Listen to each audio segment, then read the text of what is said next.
if you could go back and see the entire cycle of works again, Overpass comes at a point in the journey where it's after a very anxious moment, or a bunch of moments where there are these women that are kind of on the edges of town in these dangerous, unpoliced territories or whatever.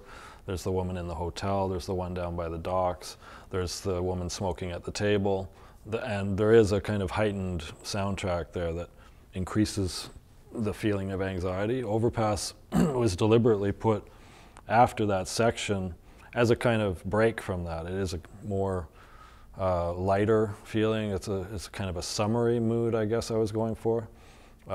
It's suburban, but there isn't any kind of suggested menace in that piece like there is in some of the other ones.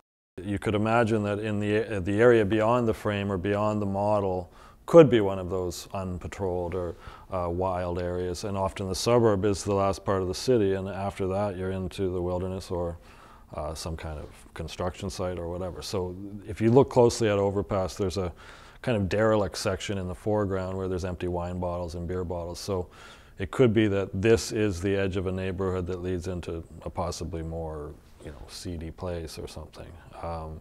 But maybe that's not something every viewer would pick up.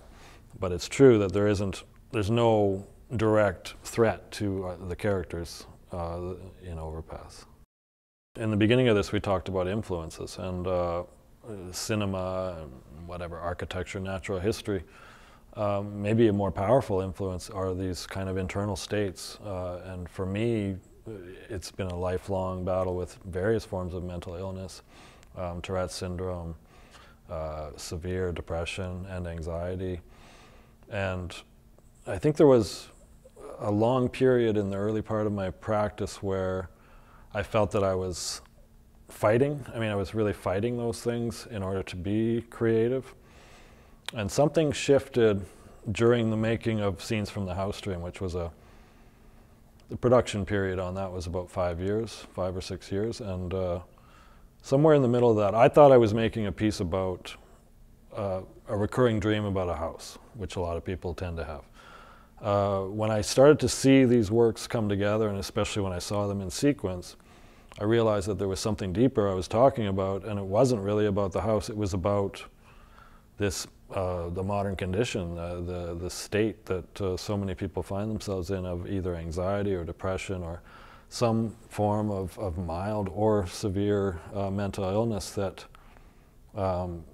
tends to be a lot more common than most people think, and there isn't, not a lot of people talk about it either. So as that started to unfold, and I could see that that was kind of the hidden theme of the work, these people pacing around nervously at night, insomniacs, anxious, lonely, melancholy. When I could see that that was at the center of it, something happened in the permission that I give myself in terms of, instead of, something changed where I didn't feel so much that I was fighting against these things, but that this was fuel for my practice, that I could use the energy of Tourette's or anxiety and sort of funnel that into my practice. And I guess that's what I had been doing anyway, because these themes were coming out whether I was designing them or not. The theme was going to come out anyway. And now when I look at it, I almost see that series as a kind of elegy, or what's the right word? Something like that, to mental illness. And it gave me permission to talk about it. It wasn't something I really talked about publicly before that. There's a stigma around it. With certain people, I still wouldn't talk about it, but usually if I'm given any kind of opportunity to speak publicly now, I'll mention it, at least because I know there's somebody out there that is struggling the same way I did, and there are many of them too.